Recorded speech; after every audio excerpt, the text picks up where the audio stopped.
السلام علیکم ناظرین، اسلامک ڈسکوری اسٹوڈیو میں خوش آمدید۔ ناظرین، اگر آپ نے ہمارے چینل کو سبسکرائب نہیں کیا تو نیچے دیے گئے سبسکرائب کے بٹن پر کلک کریں اور بیل آئیکن کو بھی پریس کر لیں تاکہ ہماری آنے والی ہر ویڈیو آپ تک پہنچتی رہے۔ ناظرین، ایک مرتبہ حضرت خضر علیہ السلام دریا کے کنارے بیٹھے تھے۔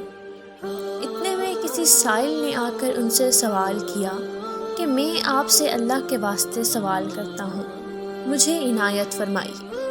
یہ سن کر حضرت خضر علیہ السلام پر بے ہوشی طاری ہو گئی۔ جب کچھ ہوش آیا تو فرمانے لگے، بھائی، میں تو صرف اپنی جان اور مال کا مالک ہوں۔ تم نے مجھ سے اللہ کے واسطے سوال کیا ہے، لہٰذا میں اپنی جان اور ذات تمہارے حوالے کرتا ہوں۔ تم جس طرح چاہو اس کو استعمال میں لاؤ، بازار میں فروخت کر کے اس کی قیمت سے فائدہ اٹھاؤ۔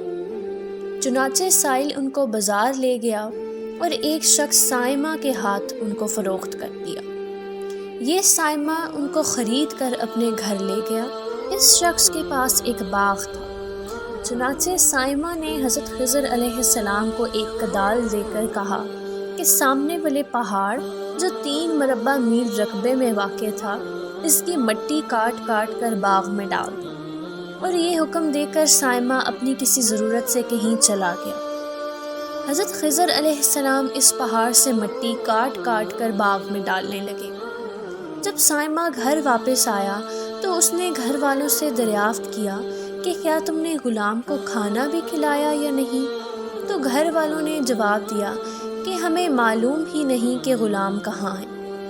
یہ سن کر سائمہ خود کھانا لے کر باغ میں آیا تو اس نے دیکھا کہ وہ غلام یعنی حضرت خضر علیہ السلام تمام پہاڑ کی مٹی باغ میں ڈال چکے تھے اور اپنے کام سے فارغ ہو کر اپنے مولا حقیقی کی عبادت میں مصروف تھے۔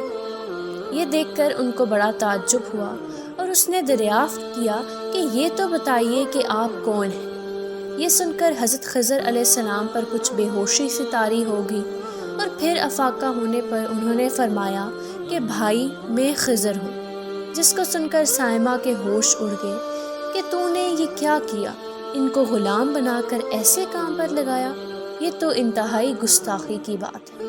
پھر یہ سوچنے کے بعد سائمہ نے توبہ کی اور پروردگار سے عذر خواہی کے ساتھ حضرت خضر علیہ السلام کو آزاد کر دیا اور اللہ کی بارگاہ میں عرض کیا کہ اے رب العالمین، مجھ سے اس کا مواخذہ نہ کیجیے گا کیونکہ میں ان کو جانتا نہیں تھا۔ اس کے بعد حضرت خضر علیہ السلام نے دعا فرمائی اور سجدہ شکر بجا لائے کہ اے میرے پروردگار، میں تیرے ہی حق میں غلام بنا اور تیرے ہی حق میں آزاد ہوا، اس پر تیرا شکر گزار ہوں۔ بعد ازاں واپسی کی اجازت لے کر جب دریا پر واپس آئے تو انہوں نے دیکھا کہ ایک شخص کھڑا دعا مانگ رہا ہے کہ اے میرے رب، حضرت خضر علیہ السلام کو غلامی سے رہائی عطا فرما دے اور ان کی توبہ قبول فرما لے۔ حضرت خضر علیہ السلام نے یہ دیکھ کر اس شخص سے دریافت کیا کہ آخر تو کون ہے؟ تو اس شخص نے بتایا کہ میں تو شازون ہوں، آپ کون ہیں؟ انہوں نے فرمایا کہ میں خضر ہوں۔ اس کے بعد شازون نے کہا کہ اے خضر علیہ السلام، آپ نے اپنے رہنے کے لیے مکان بنا کر دنیا طلب کی ہے، کیونکہ حضرت خضر علیہ السلام کا دریا کے کنارے پر ایک عبادت خانہ بھی تھا۔ بس یہ سن کر وہ فوراً میدان میں نکل آئے اور وہیں اللہ کی عبادت میں مصروف ہو گئے۔